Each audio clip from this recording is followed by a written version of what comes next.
백악관이 미국과 중국이 유엔 안보리의 대북 제재 결의안에 합의했다고 밝혔습니다. 양국이 합의한 결의안 내용은 구체적으로 알려지진 않았지만 전례 없는 수준의 강력한 제재가 포함된 것으로 전해지고 있습니다. 미국과 중국이 대북 제재 결의안 초안의 내용과 수준의 최종 합의함에 따라서 안보리는 결의안 채택을 위한 절차에 돌입했습니다. 뉴욕에서 김영수 특파원입니다.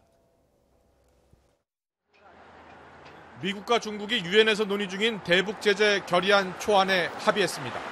존 케리 미 국무장관과 왕이 중국 외교부장이 만나 대북 제재와 관련해 중대한 진전을 이루면서 최종 합의도 급물살을 탄 것으로 보입니다.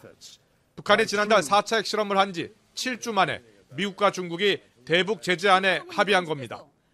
대북 제재안의 핵심 내용은 북한 김정은 정권의 돈줄을 쥐고 핵무기와 장거리 미사일을 개발하지 못하도록 하는데 초점을 맞춘 것으로 전해졌습니다.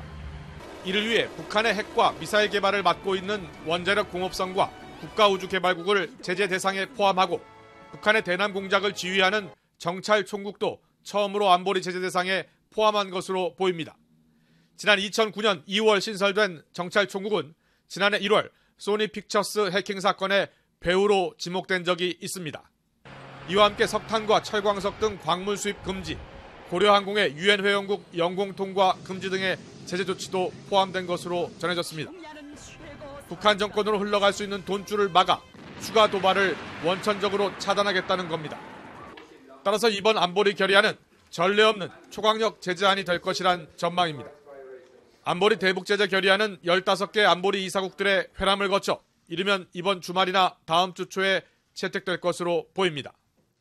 김정은 정권의 돈줄을 쥐고 핵과 미사일을 더 이상 개발하지 못하도록 하는 강력하고 실효성 있는 조치가 담길지 주목됩니다.